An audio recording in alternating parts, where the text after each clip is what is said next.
Welcome back serial lovers. வித்யாவோட கல்யாண போட்டோல ரோகிணியோட அம்மாவை பாக்குறாங்க முத்து மீனா. அதனால முத்து என்ன பண்றாருன்னா, எதுக்காக இந்த வித்யா கல்யாணத்துக்கு கிறிஷோட பாட்டி வந்தாங்க அப்படின்னு தேட ஆரம்பிக்கிறாரு. அப்ப தாங்க ஒரு திடுக்குடும் ஒரு பயங்கரமான ஒரு உண்மை முத்துக்கு தெரிய ஆரம்பிக்குது. இதை பத்தி டீட்டெயிலா இந்த எபிசோடு ப்ரோமோ ப்ரொடிக்ஷன்ல நம்ம இன்னைக்கு பார்க்கலாம். வீடியோக்குள்ள போறதுக்கு முன்னாடி ஞாபகமா நம்ம சேனலை சப்ஸ்கிரைப் பண்ணிக்கிங்க. பெல் பட்டனை ஹிட் பண்ணி ஆளுங்கிற ஆப்ஷன்ல போட்டுக்கிட்டு ஹைப்ல அப்படியே பாயிண்ட்ஸையும் கொடுத்துட்டு லைக்கையும் போட்டு விட்டுருங்க. வித்யா வீட்டு ஃபங்க்ஷனுக்கு வீட்டுல இருக்க எல்லாருமே வித்யா முருகன் கல்யாணத்துக்கு முத்து மீனா தான் முன்னாடி நின்று எல்லா விஷயத்தையும் செஞ்சுக்கிட்டு இருக்காங்க. இதெல்லாம் பார்த்தா நம்ம ரோகிணிக்கு செம்ம காண்டு தான். இருந்தாலும் வெளியே காமிச்சுக்காம இருக்காங்க.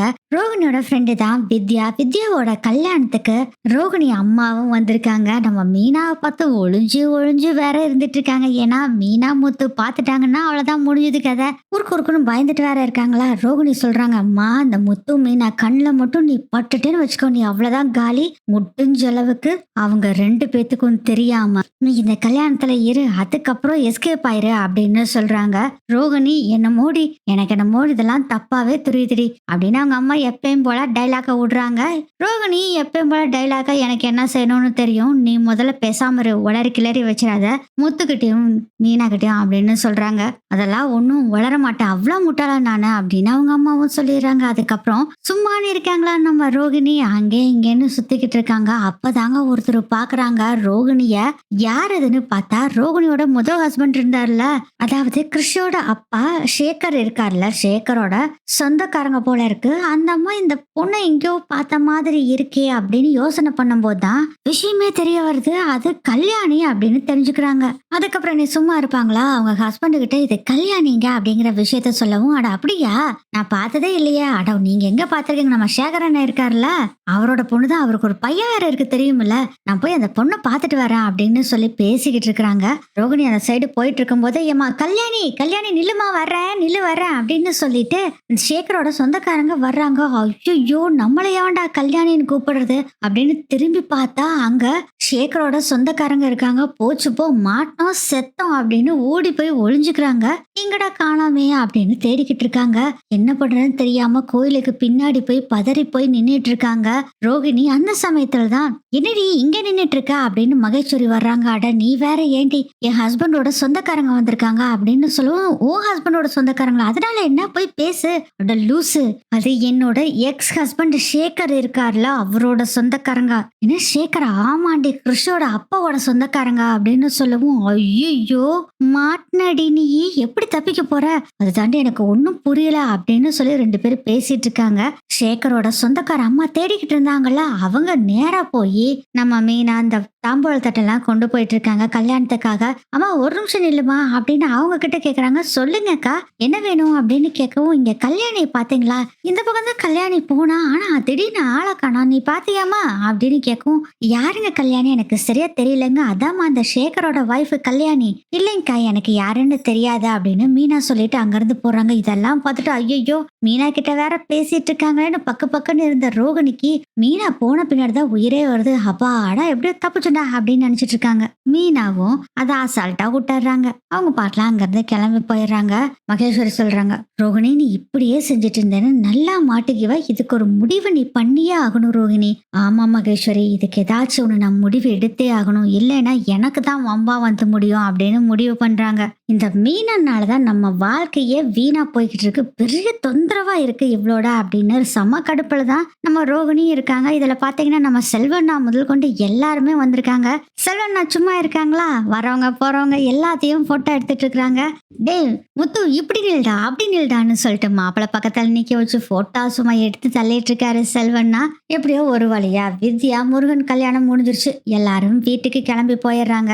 அப்பையும் ரோகிணி என்ன சொல்றாங்கன்னா அவங்க அம்மா கிட்ட, அம்மா இவங்க எல்லாம் பாக்குறதுக்கு முன்னாடி இங்க இருந்து முதல்ல கிளம்பி போயிரு அப்படின்னு சொல்றாங்க. சரிடி நான் கிளம்புறேன் அப்படின்னு சொல்லிட்டு அங்க இருந்து ரோகிணியோட அம்மா கிளம்பி போயிடுறாங்க. அவாடா எப்படியோ தப்பிச்சோம் அப்படின்னு மகேஸ்வரி கிட்ட சொல்லிக்கிட்டு ரோகிணி மகேஸ்வரி எல்லாரும் அங்க இருந்து கிளம்பி போயிடுறாங்க. அதுக்கப்புறம் இப்பதான் நிம்மதியா இருக்கு ரோகிணிக்கு. அவாடா தப்பிச்சிடும் அப்படின்னு வீட்டுல வந்து எல்லாம் வேலையை பார்த்துட்டு இருக்காங்க. இப்படியே நாட்கள் ஓடிக்கிட்டே இருக்கு. காலையில நேரம் முத்து சவாரிக்கு போயிட்டு வந்து, மீனா எனக்கு கொஞ்சம் பசிக்கிற மாதிரி இருக்கு, டிஃபன் ரெடி ஆயிடுச்சா? இல்லைங்க, இன்னும் கொஞ்சம் நேரம் ஆகுங்க ரெடி ஆகிறதுக்கு. அப்ப எனக்கு ஏதாச்சும் ஒரு பாலோ காஃபியோ கொடுக்குறியா மீனா? இருங்க உட்காருங்க, நான் எடுத்துட்டு வரேன்ட்டு மீனா போய் எடுத்து வர போறாங்க. மனோஜ் அப்பதான் குளிக்க போயிருக்காரா.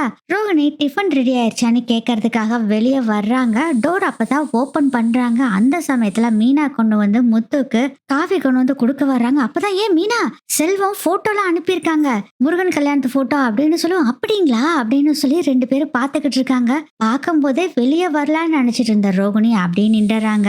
இவங்க என்னதான் பேசுறாங்கன்னு சொல்லிட்டு பள்ளி மாதிரி கதவுல ஒட்டி நின்னு கேட்டுக்கிட்டு இருக்காங்க. மீனா இங்க பாத்தியா, நீயும் நானும் எவ்வளவு அழகா இருக்கோம் பாரு மீனா.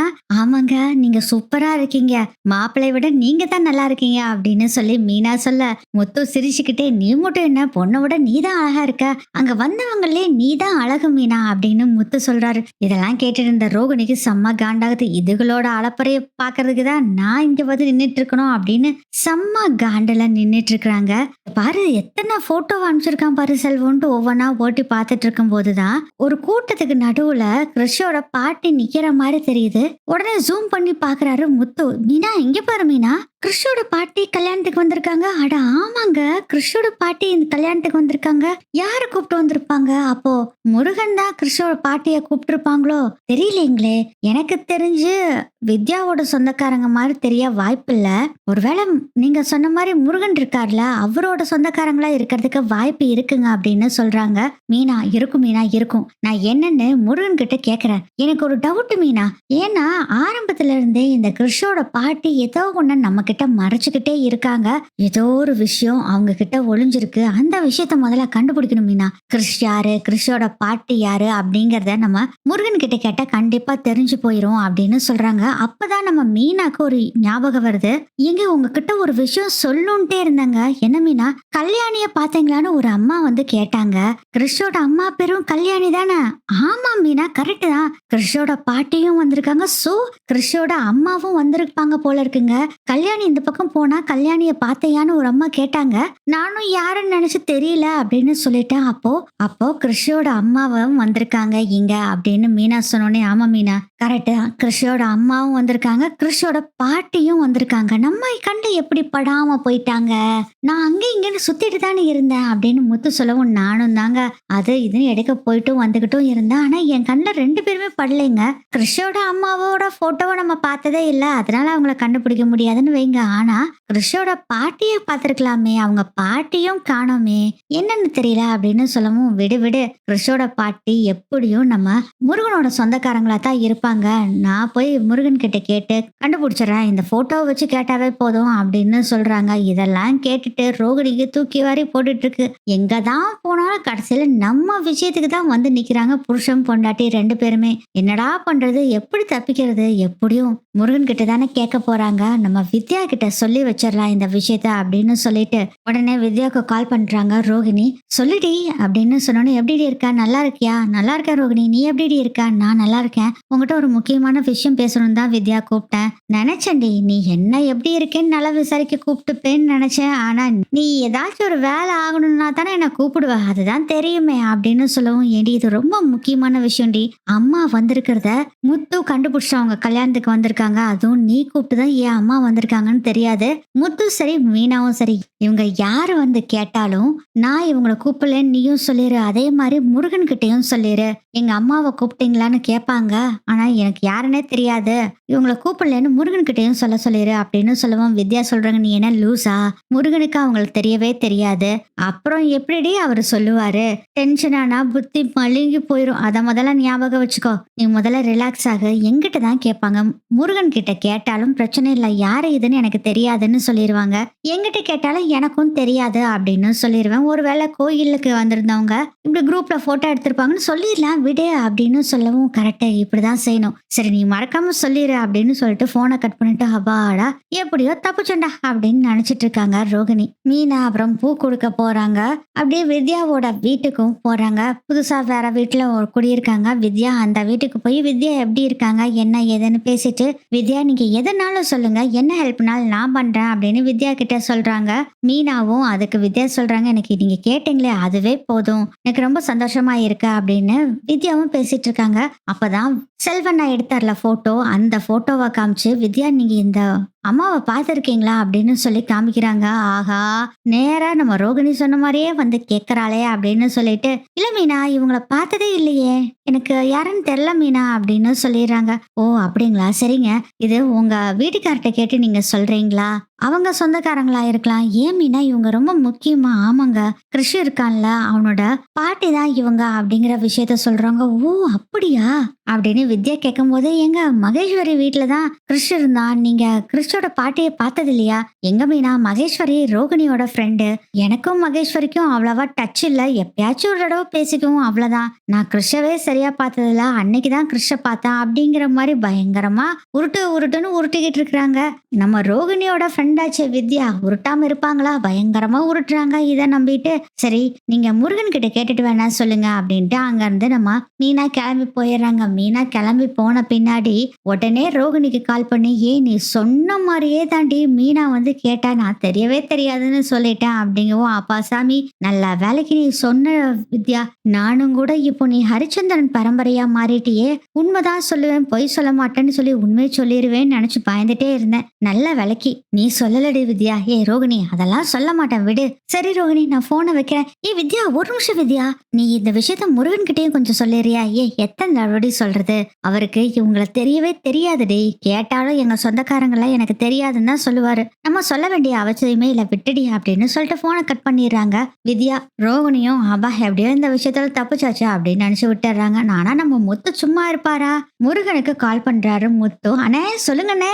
டே முருகா உங்ககிட்ட ஒரு போட்டோ அனுப்புறேன், நான் அதுல ஒரு அம்மாவை காமிக்கிறேன், அவங்க உனக்கு தெரியுமா என்னன்னு பார்த்து சொல்றியா அப்படின்னு சொல்லவும், அண்ணே நான் உங்களோட ஷெட்டுக்கு தான் நான் வந்துகிட்டு இருக்கேன், வர்றப்பே காமிங்க போதும் அப்படின்னு சொல்லவும், என்னடா ஷெட்டுக்கு எதுக்குடா வர்ற அப்படின்னு கேட்டா, அண்ணே உங்ககிட்ட அட்வைஸ் வாங்குறதுக்கு தான், மனைவியிடம் சண்டை போடாமல் குடும்பத்தை எப்படி சந்தோஷமாக நடத்துவது எங்கள் முத்து அண்ணா மாதிரி அப்படிங்கிறதுக்கான அட்வைஸை தான் கேட்க வர்றேண்ணே உங்ககிட்ட அப்படின்னு சொல்லவும், டே டே நீயும் புலவர் ஆயிட்டடா, கல்யாணம் ஆனதும் போதும் புலமை எப்படி பொங்கி வருது அப்படின்னு சொல்றாரு முத்து. எல்லாம் உங்க ஆசீர்வாதம் தான் அண்ணன், சரிடா சரிடா வா வா அப்படின்னு சொல்றாரு. ஒரு அரை மணி நேரத்துல வந்துறேன்ட்டு முருகன் சொல்லிடுறாரு. ஒரு ஹாஃப் அன் ஹவருக்கு அப்புறம் முருகன் முத்துவை பார்க்க வர்றாரு. அண்ணே முத்தண்ணே எப்படி இருக்குங்க அண்ணே அப்படின்னு கேட்டுட்டு வர்றாரு. முருகன் டே முருகா வாடா வாடா வாடா அப்படின்னு சொல்லி எல்லாம் சுத்தி வளைச்சிடுறாங்க. கல்யாண வாழ்க்கை எப்படி போயிட்டு இருக்கு, உன் ஒய்ஃப் எப்படி இருக்காங்க அப்படின்னு எல்லாம் விசாரிக்க ஆரம்பிச்சிடுறாங்க. அவங்க என்ன நல்லா இருக்காங்க, என்ன நல்லா பாத்துக்கிறாங்க, நான் முத்தண்ணங்கிட்ட தான் அட்வைஸ் வாங்க வந்தேன் அப்படின்னு சொல்றாரு முருகன். அப்படி என்னடா அட்வைஸ் வாங்க போற, இல்ல சிஸ்டரும் முத்தண்ணனும் எப்படி அந்யோன்யமா இருக்காங்க அது எப்படின்னு கேட்டுட்டு போக தான் வந்தேன் அப்படின்னு சொல்லவும், ஆட அவ்வளவுதானா வா உனக்கு அட்வைஸ கொடுக்குறேன் அப்படின்னு முத்துவும் அட்வைஸ் மலையா கொட்டறாரு. இதுல வேற அந்த அட்வைஸ் மலையில முருகன் நனைஞ்சு சட்டையெல்லாம் தொப்ப தொப்பையா ஆகி பொழிஞ்சு காய போடுற அளவுக்கு அட்வைஸ் வாங்கிடுறாரு முருகன். அண்ணே போதும் அண்ணே, இதுக்கு மேல அட்வைஸ கேட்டேன்னா அவ்வளவுதான் நான் பிச்சுக்கிட்டு போயிருவேன், போதுன்னு இவ்வளவு பெரிய விஷயம் இருக்குதா குடும்பம் நடத்துறது அப்படின்னு நினைச்சிட்டு கவலையில இருக்கிறாரு முருகன். அப்பதான் முத்துக்கே ஞாபகம் வருது, அட நம்ம கிருஷோட பார்ட்டிய பத்தி டீட்டெயில் கேட்காம விட்டுட்டோமே அப்படின்னு சொல்லிட்டு, டே ஒரு போட்டோ காமிக்கிறேன்டா, அதுல இருக்க அம்மா நீ பாத்திருக்கியான்னு சொல்லு, உங்க சொந்தக்காரன் தான் நினைக்கிறேன்டா, இரு காமிக்கிறேன் அப்படின்னு கிருஷோட பாட்டியோட போட்டோ இருக்குல்ல, அந்த குரூப்ல நின்றுட்டு இருக்கும் போது கிருஷோட பாட்டிய போட்டோ எடுத்திருப்பாங்களா, அந்த போட்டோவை காமிக்கிறாங்க. அதை பார்த்துட்டு அட இவங்களான எனக்கு நல்லாவே தெரியுமே அப்படின்னு சொல்லவும், தெரியுமா யார் உங்க சொந்தக்காரங்களாடா, சேச்சே இவங்க எங்க சொந்தக்காரங்க இல்லன்னா வித்யா வீட்டு சைடு, வித்யா வீட்டு சொந்தக்காரங்கலாம் இல்ல, வித்யாவோட ஃப்ரெண்டோட அம்மாண்ணே, இவங்க கிஃப்ட் கொடுக்க கூட வந்திருந்தாங்க, நான் இவங்க கிட்ட பேசினேனே எனக்கு தெரியுமே. டே நீ பாட்டுல கல்யாண சந்தோஷத்துல இது யாருன்னு தெரியாம குழப்பி விட்டுறாதடா அப்படின்னு சொல்றாரு முத்து. அதை கேட்டுட்டு செல்வம் சொல்றாரு, ஆமாண்டா நீ பாட்டுல ஒரு தப்பா ஏதாச்சும் விஷயத்த சொல்ல பெரிய பிரச்சனை ஆயிரும்டா அப்படின்னு சொல்லவும், சேச்சா எனக்கு நல்லாவே தெரியும்ண்ணே, வித்யா இருக்காங்கல்ல அவங்களோட ஃப்ரெண்டோட அம்மா தான். ஆமா அது எந்த ஃப்ரெண்டுடா, யாருன்னு தெரியுமா உனக்கு அப்படின்னு முத்து கேக்குறாரு. ஃப்ரெண்டெல்லாம் தெரியாதண்ணே, ஆனா வித்யா ஃப்ரெண்டோட அம்மான்னு மட்டும் தெரியும். வித்யா இவங்கள இன்ட்ரடியூஸ் பண்ணும்போது என் ஃப்ரெண்டோட அம்மா தான் பண்ணாங்க. நான் ரொம்ப நேரம் பேசிட்டு இருந்தேனே, எனக்கு தெரியும்ண்ணா அப்படின்னு சொல்றாங்க. ஓ அப்படியா, சரிடா, ரொம்ப தேங்க்ஸ். இத பத்தி எப்ப கேட்டாலும் எனக்கு சொல்லு. அண்ணே அண்ணே, உங்ககிட்ட நான் சொல்லாம இருப்பேனா அண்ணே? உங்ககிட்ட எது அண்ணா நான் மறைச்சிருக்கேன்? கவலையை விடுங்கண்ணே, நீங்க எப்ப கேட்டாலும் நான் சொல்லுவேண்ணே அப்படின்னு சொல்லிட்டு, சரிண்ணா நான் வரேன் அப்படின்ட்டு அங்கிருந்து போயிடுறாங்க. உடனே முத்து மீனாக்கு கால் பண்றாங்க. நீ வித்யா கிட்ட விசாரிச்சிட்டியா? நானும் இங்க முருகன் கிட்ட விசாரிச்சுட்டேன் அப்படின்னு சொல்லவும், ஆமாங்க நான் வித்யா கிட்ட கேட்டேன். ஆக்சுவலா வித்யாக்கே இவங்க யாருன்னு தெரியலைங்க. முருகன் கிட்ட வேணா கேட்டு சொல்றேன்னு சொன்னாங்க. நீங்க முருகன் கிட்ட பேசுனீங்கல்ல, அவர் ஏதாச்சும் சொன்னாரா? மீனா, முருகன் கிட்ட கேட்டுட்டேன் மீனா. அப்படிங்களா, என்ன சொன்னாருங்க? வேற என்னத்த சொல்ல போறான், உண்மைதான் சொன்னா. அதுதாங்க என்னன்னு கேக்குறேங்க. இது முருகனோட சொந்தக்காரங்க இல்லையாமா? ஐயோ அப்படிங்களா? அட மீனா, நான் சொல்றத முழுசா கேட்டுட்டு பேசு. இது முருகனோட சொந்தக்காரங்க இல்ல, ஃப்ரெண்ட்ஸ் வட்டாரத்துலயும் யாரும் இல்ல. ஆனா இவங்க எனக்கு யாருன்னு தெரியும்னு சொன்னா. அட யாருன்னு சொன்னாங்க? வித்யாவோட ஃப்ரெண்டோட அம்மாவாமா அப்படின்னு சொன்னோன்னே, என்னது வித்யா ஃப்ரெண்டோட அம்மாவா? என்னங்க உளறிட்டு இருக்கீங்க? நான் வித்யா கிட்ட இப்பதாங்க கேட்டு வந்தேன். கேட்டதுக்கு எனக்கு யாருன்னே தெரியாது, முருகனோட சொந்தக்காரங்களா வேணும்னா இருக்கலாம் நான் அப்படின்னு வித்யா சொன்னாங்க. எங்க இதுல ஏதாச்சும் உள்குத்து இருக்குமோ மீனா? நானும் அப்படிதான் மீனா நினைச்சிட்டு இருக்கிறேன். இந்த பார்லர் அம்மாவோட ஃப்ரெண்டும் பார்லர் அம்மா மாதிரியே புரியாத புதிரா இருக்கிறாங்க எல்லாரும். அந்த வித்யா தான் என்னோட ஃப்ரெண்டோட அம்மான்னு சொல்லிட்டு போக வேண்டியதானே? ஏன் இவங்க மறைக்கிறாங்க? இவங்க எல்லாரும் சேர்ந்து ஏதோ ஒண்ண மறைக்கிற மாதிரி தெரியுது அப்படிங்கறத புரிஞ்சுக்கிட்டேன் மீனா. மீனா, நான் பாத்துக்கிறேன் விடு. யாருன்னு இதை கண்டுபிடிச்சு முன்னாடியே கொண்டு வந்து நிறுத்தின பாரு அப்படின்னு சொல்றாரு முத்து. எங்க அதெல்லாம் முன்னாடி கொண்டு வந்து நிறுத்தலாம் வேண்டாங்க. என்னன்னு முதல்ல வித்யாட்ட நானே கேக்குறேன். வேண்டாம் வேண்டாம், நானும் வர்றேன் இருமீனா. முருகனையும் வித்யாவையும் கூப்பிட்டுட்டு இன்னைக்கு ஹோட்டலுக்கு போறோம் சரியா? அவங்களுக்கு நம்ம கல்யாணம் ஆனதுக்கு விருந்து கொடுக்குறோம். அப்ப இருக்குது பாரு இந்த வித்யாக்கா அப்படின்னு சொல்றாரு முத்து. என்னங்க பண்ண போறீங்க? அங்க வந்து பாரு மீனா. சரி மீனா, நீ வித்யாக்கு கால் பண்ணி இன்னைக்கு உனக்கு நாங்க விருந்து வைக்க போறோம், இன்னைக்கு ஈவினிங் ஹோட்டலுக்கு போலான்னு சொல்லிடுறேன்னா முருகன் கிட்ட கூப்பிட்டு சொல்லிடுறேன், அதுக்கப்புறம் இருக்கவங்களுக்கு அப்படின்னு முத்து சொல்றாரு. சரிங்க நான் சொல்லிடுறேன் அப்படின்னு மீனா உடனே வித்யாக்கு கால் பண்றாங்க. சொல்லுங்க மீனா அப்படின்னு வித்யா கேக்குறாங்க. அப்பயே பயந்துகிட்டு தான் கேக்குறாங்க.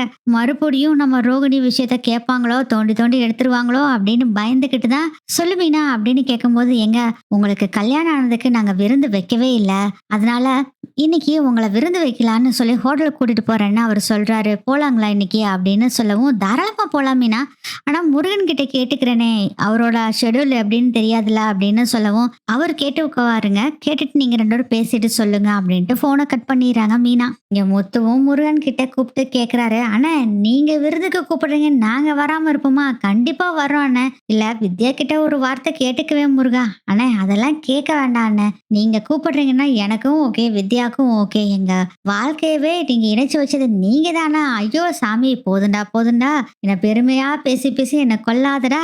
சரிடா, இந்த பார்க்குக்கு வந்துருங்க, நம்ம எல்லாரும் ஒன்னா சேர்ந்து ஹோட்டலுக்கு போயிடலாம்னு சொல்லிட்டு முத்து போனை கட் பண்ணிடுறாரு. முத்து மீனாக்கு கால் பண்றாங்க. எங்க சொல்லுங்க. இங்க பாரு மீனா, இந்த விஷயம் நம்ம வீட்டுல யாருக்குமே தெரியாது. எந்த விஷயங்க? அட வித்யாவையும் முருகனையும் விருந்துக்கு ஹோட்டல் கூட்டிட்டு போறோம்ல, அதான். ஏங்க சொல்ல வேண்டாங்கிறீங்க? ஆமா மீனா, நம்ம வீட்லயே ஒரு எதிரி இருக்குதே பார்லர் அம்மா, அதுக்கு இது ஏதாச்சும் இவங்க கிட்ட சொல்லி போக வேணாம்னு சொல்லிட போகுது, அப்புறம் எல்லாமே சொதப்பிரும். நீ அதெல்லாம் வீட்டுல யாருக்கிட்டே சொல்லாத மீனா, நம்ம ஈவினிங் வெளியே போறதா சொல்லிட்டு ஹோட்டலுக்கு போயிட்டு வந்துடலாம் சரியா அப்படின்னு முத்து சொல்றாரு. சரிங்க அப்படின்னு மீனாவும் சொல்லிடுறாங்க. ஈவினிங் ஆகுது. முத்து மீனா ரெண்டு பேரும் ஒரு பார்க்கு கிட்ட வித்யாவையும் முருகனையும் வெயிட் பண்ண சொன்னாங்கல்ல, அந்த இடத்துல வெயிட் பண்ணிட்டு இருக்காங்க. கரெக்டா முத்து மீனா ரெண்டு பேரும் அங்க போறாங்க. முருகன் வித்யா ரெண்டு பேர்த்தையும் பிக்கப் பண்ணிக்கிட்டு அங்க இருந்து ஒரு ஹோட்டலுக்கு போறாங்க. முத்து முருகன் கிட்ட சொல்றாங்க. டே இன்னைக்கு நீ எது வேணாலும் வாங்கிக்கடா, என்ன வேணாலும் நீ வாங்கிக்கோ. அண்ணே என்னண்ணே எப்படி சொல்லிட்டீங்க? வயிற்றுக்கு தானே நான் சாப்பிட முடியும். டே டே எது வேணாலும் வாங்கிக்கடா, கொஞ்சம் கொஞ்சமா சாப்பிட்டுட்டு கூட மிச்சம் வைக்க, எனக்கு அதை பத்தி கவலையே இல்லை, இந்த ஹோட்டல்ல இருக்க வெரைட்டி ஃபுல்லா வாங்கி சாப்பிடு அப்படின்னு சொல்றாரு. சரிண்ணே தேங்க்ஸ்ண்ணே அப்படின்னு சொல்லிட்டு ஒவ்வொருத்தரும் ஒவ்வொரு வெரைட்டியை சொல்லி எல்லாம் வாங்கி சாப்பிட்டுட்டு இருக்காங்க. முருகனும் வித்யாவும் ஒரு பொடி பிடிக்கிறாங்க. அப்பதாங்க வேலையை ஸ்டார்ட் பண்றாரு முத்து. ஏன் முருகா, நீ இந்த லேடியை பார்த்திருக்கியா அப்படின்னு இந்த போட்டோவை காமிக்கவும், ஆனா நான் ஏற்கனவே சொன்னேனே, இவங்கள நான் பார்த்ததில்ல. வித்யாவோட ஃப்ரெண்டு தான். அவங்க இன்ட்ரோடியூஸ் பண்ணி தான் எனக்கே தெரியும் அப்படிங்கிற விஷயத்த சொல்றாங்க. அட அப்படியாடா! ஏம்மா உங்களுக்கு தெரியுமா? அப்படின்னு வித்யா கிட்ட கேட்கவும், அது வந்து ஏங்க இவங்கள எங்கேங்க நம்ம பார்த்துருக்கோம்? என்னமோ பார்த்த மாரி சொல்றீங்க அப்படின்னு வித்யா ஒரு போடு போடுறாங்க. அத பார்த்துட்டு முருகன் சொல்றாங்க, "என்ன வித்யா நீ மறந்துட்டியா? கல்யாண டென்ஷன்ல மறந்துட்டேன்னு நெனைக்கிறேன். இவங்க உன் ஃப்ரெண்டோட அம்மான்னு சொன்னியே" அப்படின்னு சொல்றாங்க. "இல்லைங்க நான் சொல்லியிருக்கிறதுக்கு வாய்ப்பே இல்லைங்க. இவங்க யாருன்னே எனக்கு தெரியாது" அப்படின்னு வித்யா சொல்லிட்டு இருக்காங்க. அந்த சமயத்துல தான் முருகனுக்கு ஒரு ஃபோன் கால் வருது. "சார் உங்களோட ஆல்பம் ரெடி ஆயிடுச்சு. நீங்க வந்து வாங்கிக்கங்க" அப்படின்னு சொல்றாங்க. அப்போ முருகன் சொல்றாரு, "அண்ணா நான் வர்றப்போ வாங்கிக்கிறேன். நான் ஒரு 9 மணிக்கெல்லாம் வந்துருவேன். நீங்க கடைய சாத்திராதீங்க. நான் வந்து ஆல்பம் வாங்கிக்கிறேன்" அப்படின்னு சொல்லவும், "என்னடா முருகா?" அப்படின்னு கேட்கிறாரு முத்து. "ஆல்பம் வந்துருச்சாமா அண்ணே, வர சொன்னாங்க. நான் அப்புறம் வரேன்னு சொல்லிட்டேனே." "டேய் எதுக்குடா இந்த ஆல்பத்தை எல்லாம் நீ அப்புறம் வரேன் இப்புறம் வரேன்னு சொல்லிட்டு இருக்க? வா போய் வாங்கிட்டு வந்துடலாம்" அப்படின்னு சொல்றாரு முத்து. "இல்லண்ணே அப்புறம் போய் வாங்கிக்கலாம் விடுங்க. டேய் இவங்க 2 பேரும் சாப்பிட்டுட்டு இருக்கட்டும் வாடா" அப்படின்னு சொல்லி முருகனை கூப்பிட்டுட்டு அங்கிருந்து முத்து கிளம்புறாங்க. வித்யா பாத்தீங்கன்னா இந்த போட்டோவை காமிச்சதை பத்தியே நினைச்சுக்கிட்டு இருந்தாங்களே தவிர இந்த ஆல்பத்தை பத்தி அவங்க நினைக்கவே இல்லை. பயத்திலேயே சாப்பிட்டுட்டு ஏதோ ஒரு யோசனையிலேயே இருக்காங்க வித்யா. "மீனா நான் போயிட்டு வந்துடுறேன் மீனா" அப்படின்னு சொல்லிட்டு முத்து கிளம்புறாரு. முருகன் சொல்றாங்க, "ஏங்க நான் போயிட்டு வந்துடுறேங்க" அப்படின்னு சொல்றாரு. வித்யாவை பார்த்து, சரிங்க" அப்படின்னு சொல்லி வித்யா சொல்றாங்க. வித்யா அப்படியே பேய் அரைஞ்ச மாதிரி இருக்கிறத பார்த்துட்டு டவுட் வருது நம்ம மீனாக்கு. அதுக்கப்புறம் முத்து முருகன் 2 பேரும் அந்த போட்டோ கடைக்கு போறாங்க. அங்க இருந்து ஆல்பத்தை வாங்குறாங்க. 2 பேரும் அங்க இருந்து வந்துட்டு இருக்கும் போதே ஒரு இடத்துல வண்டியை நிறுத்துறாரு. முத்து, "என்னென்ன ஆச்சு? ஏன் வண்டியை நிறுத்துறீங்க?" "டேய் நம்ம ஆல்பத்தை பார்த்துட்டு போலாமா?" "அண்ணே உங்களுக்கு இல்லாத அண்ணே பாருங்க இந்தாங்க" அப்படின்னு கொடுக்குறாரு முருகன். அந்த ஆல்பத்துல ஒவ்வொன்னவா ஓபன் பண்ணி பண்ணி பாக்குறாரு. அந்த இடத்துல கிறிஷோட அம்மா இருப்பாங்களோன்னு டவுட்ல தான் பாக்குறாங்க. பார்க்கும்போது தான் ஒவ்வொரு போட்டோவா தள்ளி தள்ளி பார்க்கும்போது தான் பயங்கரமான அதிர்ச்சி இருக்கு. அங்க பார்த்தா நம்ம வித்யா முருகன் பக்கத்துல கிறிஷோட பாட்டி நிக்கிறாங்க. இது முருகன் பக்கத்துல கிறிஷோட பாட்டி நிக்கிறாங்களா, வித்யா பக்கத்துல ரோகிணி நின்னுட்டு இருக்காங்க. "புடிச்சிட்டேன்டா" அப்படின்னு சொல்றாரு முத்து. "என்னென்ன அதெல்லாம் ஒண்ணு இல்லடா தம்பி, இங்க பாரு போட்டோல காமிச்ச அம்மா பாரு இங்க இருக்காங்க" அப்படின்னு சொல்லவும், "நான் தான் சொன்னேனே அண்ணே, என் ஃப்ரெண்டோட அம்மான்னு வித்யா தான் சொன்னானே, எனக்கு தெரியாதுன்னு சொன்னேன்ல" அப்படின்னு சொல்றாங்க. "இந்த பக்கத்துல இருக்கிறது யாருன்னு தெரியுதுல" அப்படிங்கவும், தெரியுமே ரோகிணி, இவங்க என்கிட்ட ஏற்கனவே பணம் வேற வாங்கியிருக்காங்க" அப்படிங்கிற விஷயத்த சொல்றாங்க. பார்லர் அம்மா இந்த வேலையெல்லாம் வேற பண்ணி இருக்குதா அப்படின்னு நினைச்சுக்கிட்டு, "முருகா இந்த ஒரு போட்டோ எடுத்துக்கிட்டுமா?" "தாராளமா எடுத்துக்கங்க அண்ணே" அப்படின்னு சொல்லிட்டு, "எனக்கு இதுதான் புரியல, ஏன் ரோகிணியும் இவங்களும் ஒண்ணா நின்னு போட்டோ எடுத்திருக்காங்கன்னு தெரியல." "ஏன் முருகா அப்படி சொல்ற?" "இல்ல ஆனா ஆக்சுவலா நீங்க எல்லாம் போட்டோ எடுத்துட்டு அப்புறம் கிளம்பி போயிட்டீங்களா, அதுக்கப்புறம் குடும்பமா எல்லாரும் நின்னு போட்டோ எடுத்தாங்கண்ணே, அப்போதான் இவங்க 2 பேரும் போட்டோ எடுத்திருக்காங்க. நான் அந்த டென்ஷன்ல யார் யார் நிக்கிறாங்கன்னு சரியா கவனிக்கல. இந்த போட்டோ பார்த்த பின்னாடி தான் தெரியுது" அப்படின்னு சொன்னோன்னே, "சூப்பர்டா சூப்பர், இது போதும் மாட்டுச்சு இந்த பார்லர் அம்மாவும் பார்லர் அம்மா ஃப்ரெண்டும்" அப்படின்னு மனசுக்குள்ள நினைச்சுக்கிட்டு ஆல்பத்தை எடுத்துட்டு மறுபடியும் இப்போ ஹோட்டலுக்கு போறாங்க. அந்த ரெஸ்டாரண்ட்ல சாப்பிட்டுக்கிட்டு இருக்காங்க மீனாவும் வித்யாவும். அப்போ அந்த ஆல்பத்தை வாங்கிட்டு வந்து மீனா கிட்ட கொடுத்து, "இந்த ஆல்பத்தை பாருன்னு" சொல்றாங்க. மீனா ஆல்பத்தை பார்த்துட்டு இருக்கும்போது வித்யாவும் ஆர்வமா, "நானும் பாக்குறேன் மீனா" அப்படின்னு சொல்லிட்டு 2 பேரும் பார்த்துக்கிட்டு இருக்காங்க. கரெக்டா ரோகிணியும் அவங்க அம்மாவும் நிக்கிற போட்டோ இருக்குல்ல அது வருது. அதை பார்த்தோன்னே வித்யாக்கு தூக்கி வாரி போடுது. என்னடா இது, இவங்க 2 பேரும் எடுத்திருக்காங்க போட்டோ, இதை பார்க்காம நம்ம வேற இவங்க கிட்ட கொடுத்துட்டுமே அப்படின்னு பயங்கர டென்ஷன்ல இருக்காங்க. மீனா அந்த போட்டோவை பாத்துறாங்க. "என்ன வித்யா இவங்க ரோகிணி கூட நின்னு போட்டோ எடுத்திருக்காங்க. அது இவங்க ரோகிணி தனியா வந்தாங்களா, இவங்களும் தனியா வந்தனால ஒன்னா 2 பேரும் நிக்க வச்சு போட்டோ எடுத்திருப்பாங்க" அப்படின்னு சொல்லவும் முருகன் சும்மா இருக்கிறாரா, "இல்லையே வித்யா, இது எல்லாமே லாஸ்ட்ல எடுத்தது தானே, ஃபேமிலியா நின்னு போட்டோ எடுத்தது தானே இது. அப்போ ஒருவேளை இவங்களோட அம்மாவா இருக்குமா" அப்படின்னு சொன்னவே, "டேய் முருகா உன் அறிவுக்கு எதுவுமே ஈடாகாதடா, சூப்பர்டா அப்படின்னு சொல்றாரு முத்து. திருன்னு வித்யா முழிச்சிட்டு இருக்கிறாங்க. "என்ன முழிச்சிட்டு இருக்கிற, உண்மை சொல்லிரு, யார் இது?" அப்படின்னு கேக்குறாரு. முத்து, "நான் ஏற்கனவே சொன்னதா முத்து, இது யாருன்னு எனக்கு தெரியாது" அப்படின்னு இவங்க ஒரு பக்கம் சொல்ல, ஏன்னா ஏதாச்சும் ஒரு டென்ஷன்ல இவங்க என் ஃப்ரெண்டோட அம்மான்னு ஏதாச்சும் மாத்தி சொல்லியிருப்பேன் அப்படிங்கிற மாதிரி பொய் சொல்றாங்க. "நீ பொய் சொன்னதெல்லாம் போதும், ஒண்ணு உண்மையை சொல்லு, இல்லாட்டி முருகனை இப்படியே நான் கூட்டிட்டு போயிருவேன்." "டே முருகா நான் சொல்றது ஓகே தானே, நான் சொன்ன பேச்ச கேட்பேல, கேப்பண்ணே, நீ வித்யாவை விட்டுட்டு வான்னு சொன்னா விட்டுட்டு வந்துருவேல அண்ணே, விட்டுட்டு வந்துருவே இல்லையா? விட்டு வந்துடுறேண்ணே அப்படின்னு சொல்றாரு முருகன். முருகா என்ன இப்படி சொல்றீங்க அப்படிங்கவும், ஆமா பொய் சொல்ற ஆள் கூட உனக்கு என்ன வாழ்க்கை வேணுமாடா முருகா, உனக்கு அது மாதிரி ஒரு வாழ்க்கை இல்லைண்ணே, வேண்டாண்ணே, பொய் சொல்றவங்க கூட எனக்கு வாழ்க்கை தேவையில்லை அப்படின்னு முருகனும் சொல்ல ஆரம்பிக்கிறாரு. வித்யாக்கு என்ன பண்றதுன்னே தெரியல, இப்படியே விட்டோம்னா நம்ம வாழ்க்கை போயிரும் அப்படின்னு பயப்பட ஆரம்பிக்கிறாங்க வித்யா. முருகன் திருன்னு முழிச்சிட்டு இருக்கிறப்ப முருகன் கிட்ட கஞ்சாடை காமிக்கிறாரு. இதெல்லாம் சும்மாதான் அவகிட்ட போட்டு வாங்குறதுக்கு அப்படிங்கிற மாதிரி கஞ்சாடை காமிக்கிறாரு. முத்து அப்பவே புரிஞ்சுக்கிறாரு முருகன். அதனால முருகன் முத்து என்ன சொன்னாலும் ஆமாஞ்சாமி போட்டு ஜாலரா அடிச்சிட்டு இருக்கிறாரு. இவன் என்னடா இப்படி சின்சாவா மாறிட்டானே, என்ன பண்றது அப்படின்னு ஒரே குழப்பத்துல இருக்காங்க.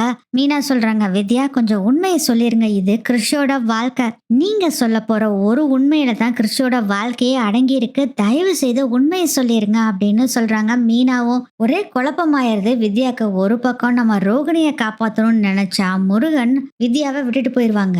சரி, முருகன் கிட்ட நல்ல பேர் வாங்கணும், உண்மையை சொல்லணும்னு பார்த்தா ரோகிணியோட வாழ்க்கை போயிரும், என்ன பண்றது அப்படின்னு யோசனை பண்ணும்போது, இல்ல நமக்கு நம்ம வாழ்க்கை தான் முக்கியம், ரோகிணியை அப்படி இப்படின்னு பொய்ய சொல்லி எப்படியாச்சும் தப்பிச்சுக்குவா, ஆனா நம்ம முருகன் கிட்ட கெட்ட பேர் வாங்கிட்டோம்னா அது வாழ்நாள் முழுவதுமே மறையவே மறையாது, அதனால உண்மையை சொல்லிடலாம் அப்படின்னு வித்யாவும் முடிவு பண்ணிடுறாங்க. முருகன் பாத்தீங்கன்னா திரும்ப திரும்ப கேக்குறாரு, என்ன வித்யாச்சு, என்னன்னு சொல்லுங்க, அண்ணன் கேட்டுக்கிட்டே இருக்காருல, உண்மை சொல்லுங்க, இவங்க யாரு இந்த அம்மா சொல்லுங்க அப்படின்னோடனே, போதுங்க எல்லாம் நிறுத்துங்க, நான் உண்மை சொல்றேன் அப்படின்னு வித்யா சொல்றாங்க. வந்துட்டியா வலிக்கு வா அப்படின்னு நினைச்சுக்கிட்டு சொல்லுமா அப்படின்னு சொல்றாரு முத்து. இது வேற யாரும் இல்ல, ரோகிணியோட அம்மா தான், எனக்கு இது மட்டும் தான் தெரியும், வேற எதுவும் கேட்காதீங்க, எனக்கு தெரியவும் தெரியாது, நானே இவங்களை இப்பதான் ஃபர்ஸ்ட் டைமா பாக்குறேன் அப்படின்னு சொல்றாங்க.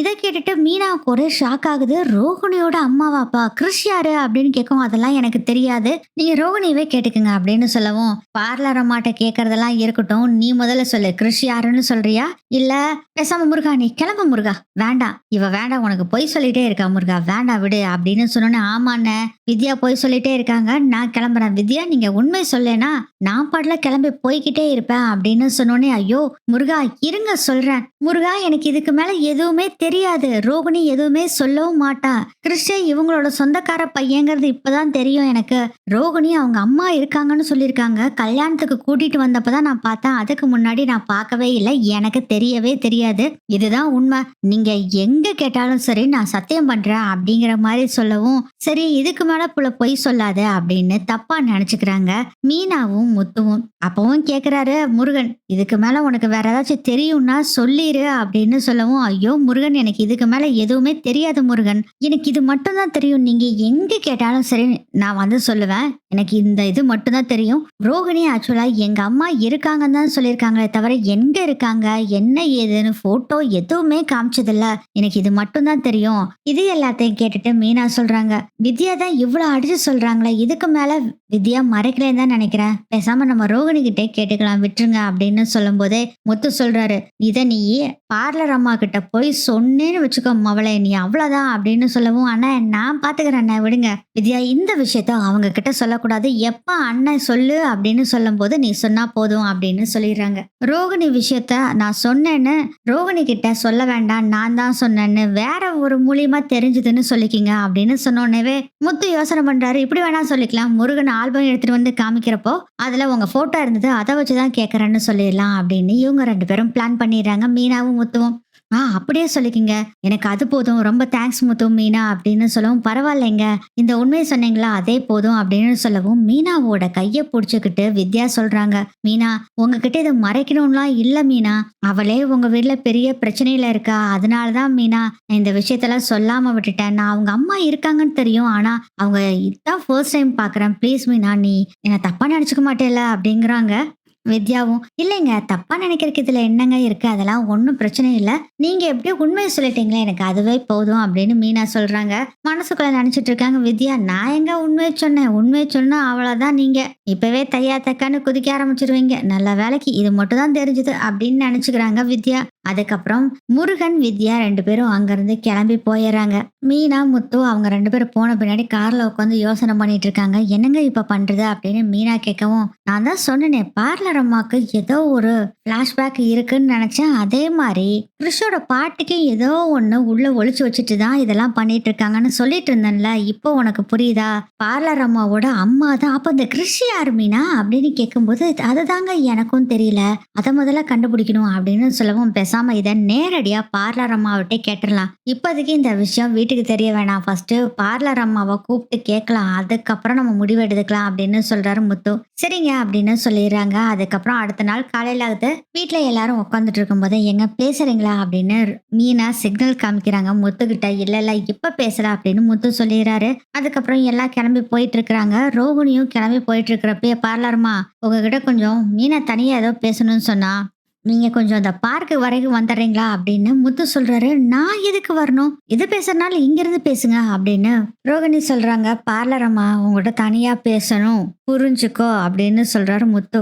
ஆஹா, என்ன தேவை இழுத்து கொண்டு வந்து வச்சானோ தெரியலையே, நம்ம கிட்டயே இப்படி கேக்குறானே அப்படின்னு செம டென்ஷன்ல, சரி எங்க வரணும் சொல்லுங்க. எல்லாரும் இப்போ ஆஃபீஸ் கிளம்பிடுவாங்க. கிளம்பின பின்னாடி ஒரு 1/2 அப்புறம் வாங்க, நாங்க 2 பேரும் வீட்டுல இருக்கோம் அப்படின்னு மீனா சொல்றாங்க. என்னடா இது இவ்வளவு பீடிகை போடுறாங்களே, என்ன நடக்க போகுதோ தெரியலையே அப்படின்னு பயந்துட்டு இருக்கிறாங்க ரோகிணியும். அதுக்கப்புறம் எல்லாரும் ஆஃபீஸுக்கு கிளம்பி போயிடுறாங்க. அண்ணாமலையும் ஸ்கூலுக்கு போயிடுறாங்க. விஜயாவும் அவங்க யோகா சென்டருக்கு போயிட்டாங்க. வீட்டுல ஒருத்தரும் இல்ல, நம்ம முத்து மீனா மட்டும்தான் ரோகிணி வர்றதுக்காக வெயிட் பண்ணிட்டு இருக்காங்க. அந்த சமயத்திலயும் ரோகிணி என்ன பண்றாங்கன்னா, இங்க வீட்டுக்கு வர்றதுக்கு முன்னாடியே வித்யாக்கு போன் பண்ணி, நீ ஏதாச்சும் உளறி வச்சியாடி அப்படின்னு கேக்குறாங்க. நானா என்ன தெரிய உளர போறேன், என்ன சொல்லிட்டு இருக்க அப்படின்னு கேட்கவும், அப்போ நீ ஒன்னும் சொல்லியா? நான் என்னடி சொல்றேன், என்னாச்சுடி அப்படின்னு ஒண்ணுமே தெரியாத மாதிரி வித்யா கேக்குறாங்க. அதெல்லாம் ஒண்ணுலடி, ஏதோ மீனாவும் முத்துவும் ஏதோ பேசணும்னு சொன்னாங்க, அதனாலதான் நான் நீ ஏதாச்சும் உளறிட்டியோன்னு கேட்டேன் அப்படின்னு சொல்லவும், நான் என்ன தெரிய உளர போறேன், இங்க எங்க சொந்தக்காரங்க வீட்டுக்கு எல்லாம் போகிறதுக்கே எனக்கு டைம் சரியா இருக்கு, இவங்க கிட்ட எல்லாம் பேசுறதுக்கு எனக்கு டைம் இல்ல அப்படிங்கிற மாதிரி வித்யா சொல்றாங்க. சரி சரி நீ போயிட்டு வா அப்படின்னு சொல்லிட்டு போனை கட் பண்ணிட்டு, வேற என்னவா இருக்கும் அப்படின்னு யோசனை பண்ணிக்கிட்டே ரோகிணி வீட்டுக்கு வர்றாங்க.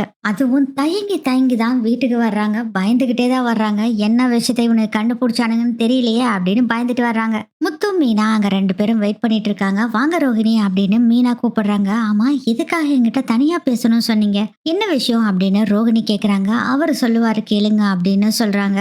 அப்போ முத்து என்ன பண்றாருன்னா, ஒரு போட்டோவை எடுத்து காமிக்கிறாரு. அந்த ஆல்பத்துல இருந்து எடுத்தாங்க பாத்தீங்களா போட்டோ, அதை காமிக்கிறாரு. மீனா இதை காமி பார்லர மாட்டா அப்படின்னு சொன்னோடனே, இந்தாங்க ரோகிணி அப்படின்னு அந்த போட்டோவை காமிக்கிறாங்க. போட்டோவை பார்த்தோன்னே தூக்கி வாரி போடுது. திரு திரு திரு திருன்னு முழிச்சிட்டு இருக்காங்க ரோகிணி. என்னாச்சு பார்லரம்மா, திரு திருன்னு முழிச்சிட்டு இருக்கிற? யார் இந்த அம்மா? கிறிஷோட பாட்டி தானே, அவங்களுக்கும் உனக்கு என்ன சம்பந்தம்? அப்ப ரோகிணி என்ன சொல்றாங்கன்னா, நான் போட்டோக்கு நின்ன இவங்க அந்த சைடு நின்றுட்டு இருக்கிறது நான் பார்க்கவே இல்லை, எனக்கு தெரியாது அப்படின்னு சொல்றாங்க.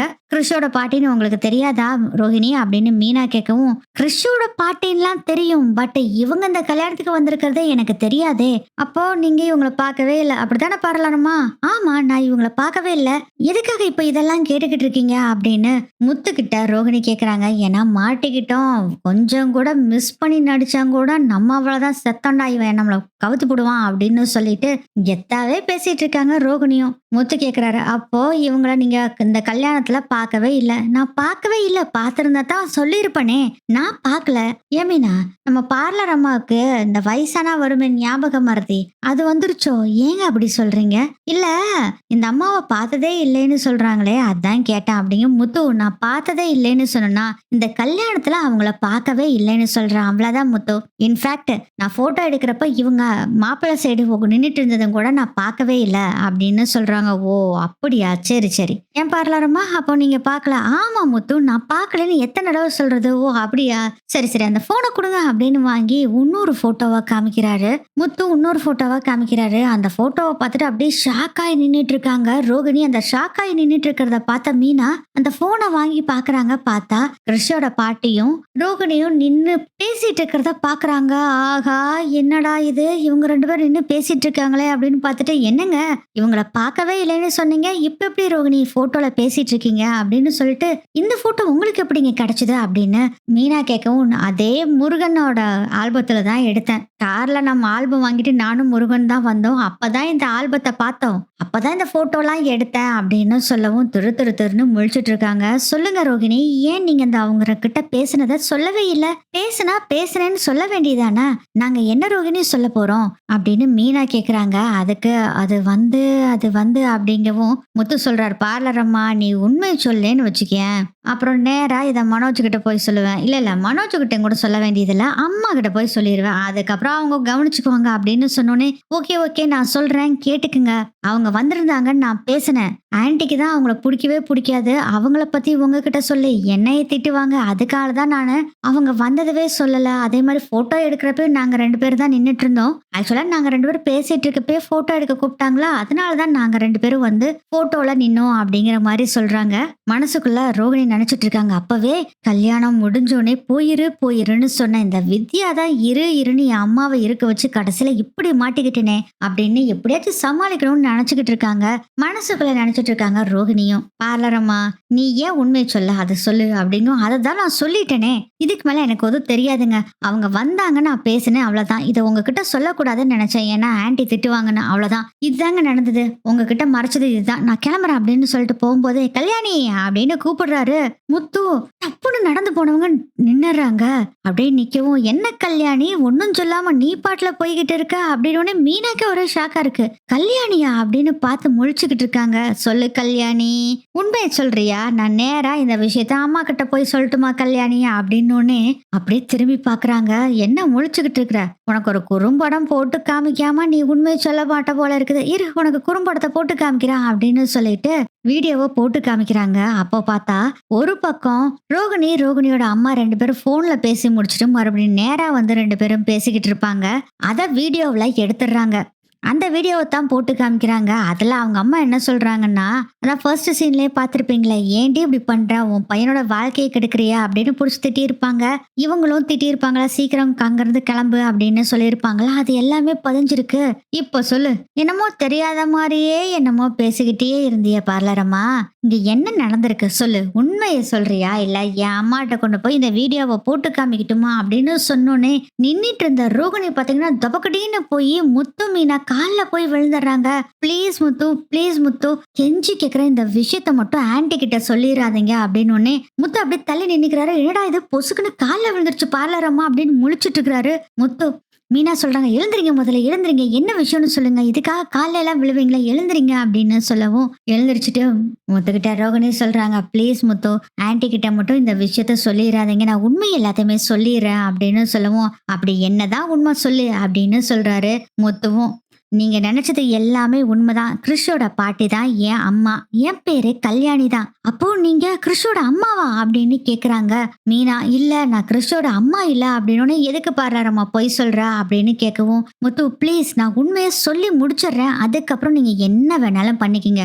ஏங்க அவரு ஏதோ ஒண்ணு சொல்ல வராங்கங்க, கேட்கலாம் இருங்க அப்படின்னு. சரி சரி சொல்லு அப்படின்னு சொல்றாரு முத்து. ஆக்சுவலா என் அம்மாக்கு நானும் என் அண்ணனும் தான் 2 குழந்தைங்க.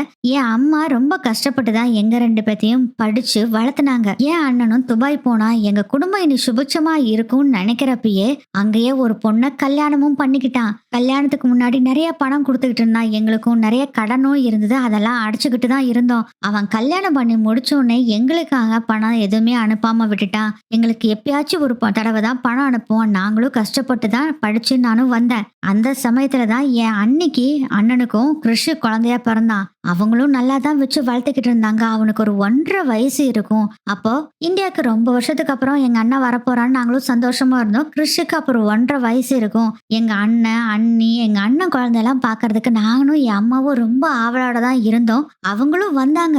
வந்த மாயத்திலேயே எங்க அண்ணன் என்ன சொன்னா தெரியுமா, எங்களுக்கு இருந்தது ஒரே ஒரு வீடு தான், அந்த வீட்டையும் வித்து பணத்தை நான் எடுத்துட்டு போறேன்னு சொன்னா.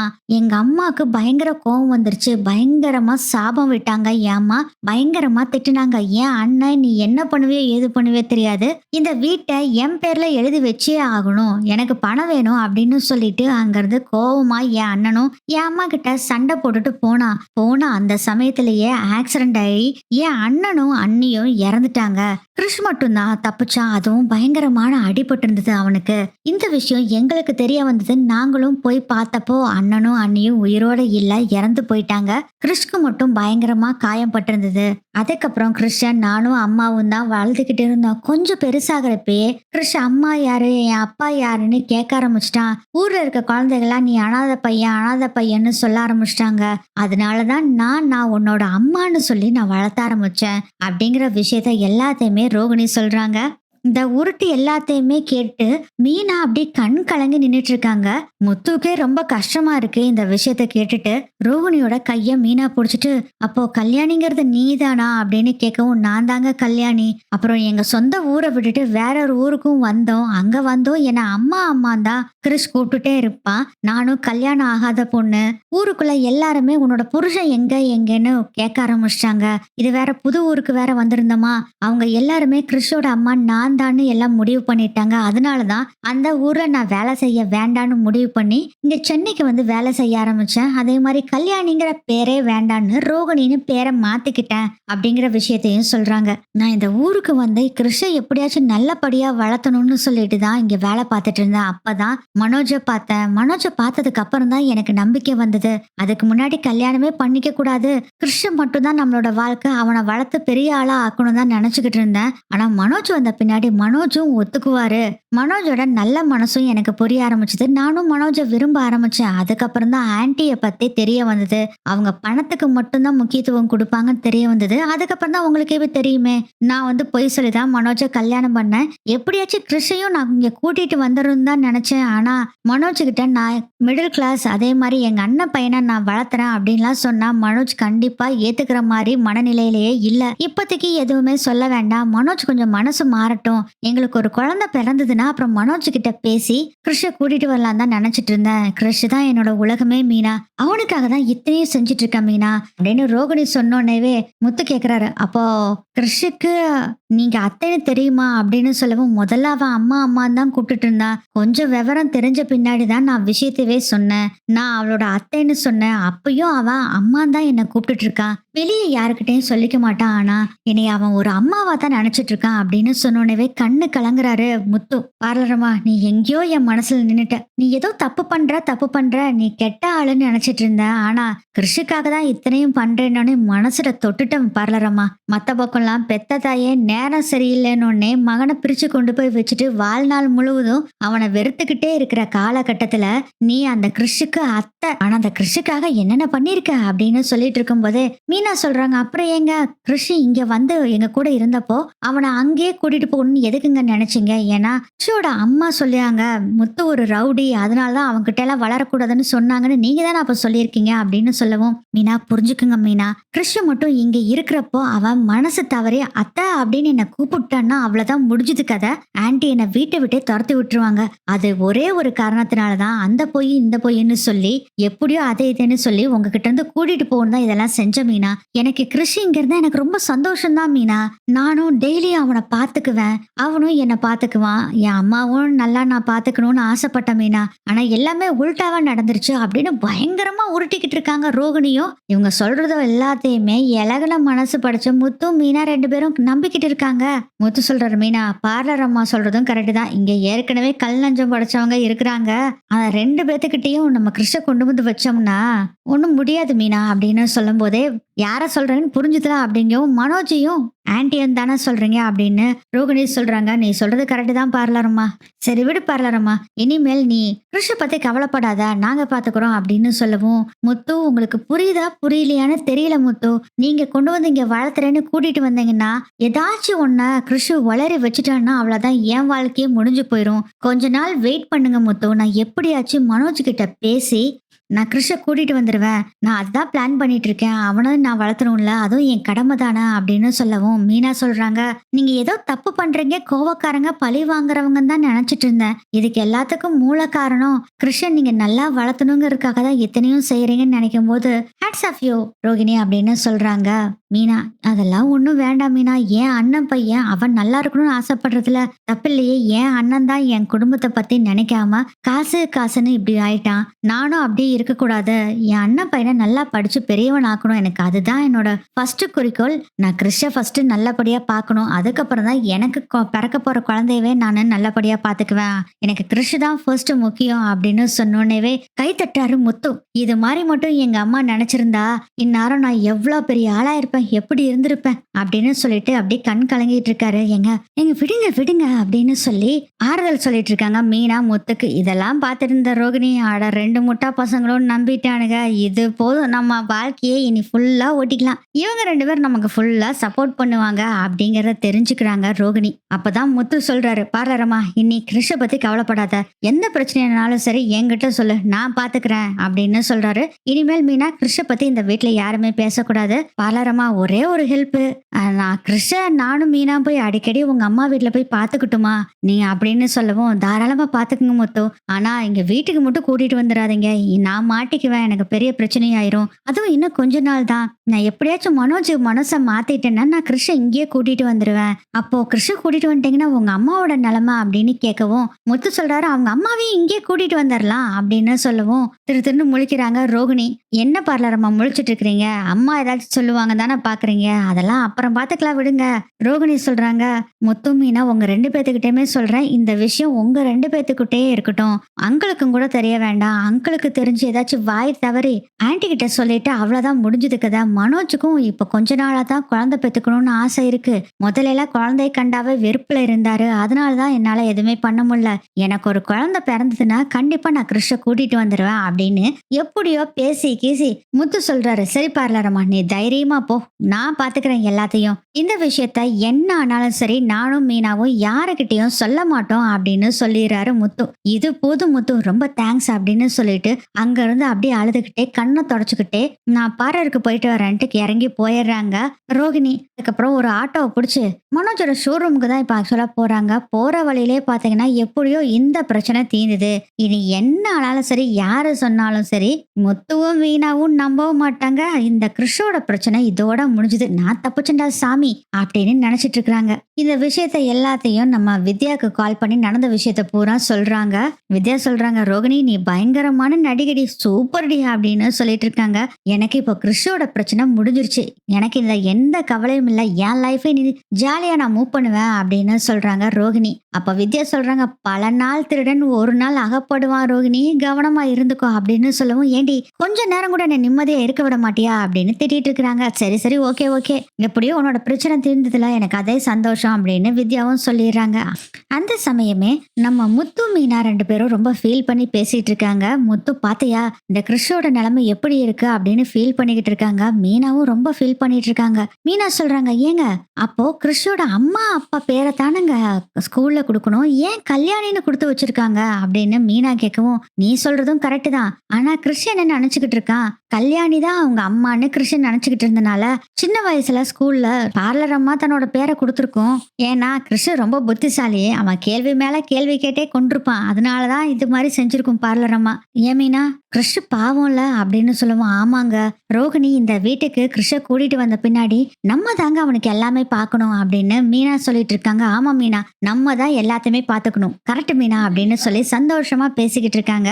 நம்ம முத்து மீனா 2 பேரும் இதுதான் உண்மைன்னு நினைச்சு அவங்க ஒரு பக்கம் சந்தோஷத்துல இருக்காங்க. ரோகிணி ஒரு பக்கம் எப்படியோ இந்த பிரச்சனை எல்லாம் தீர்ந்துதுடா, இனி நம்ம லைஃப்ல இந்த முத்து மீனா எந்த இடைஞ்சலும் கொடுக்க மாட்டாங்கன்னு ஹாப்பியா இருக்காங்க. இப்படிதான் இந்த எபிசோடு நகரும்னு நினைக்கிறேன்.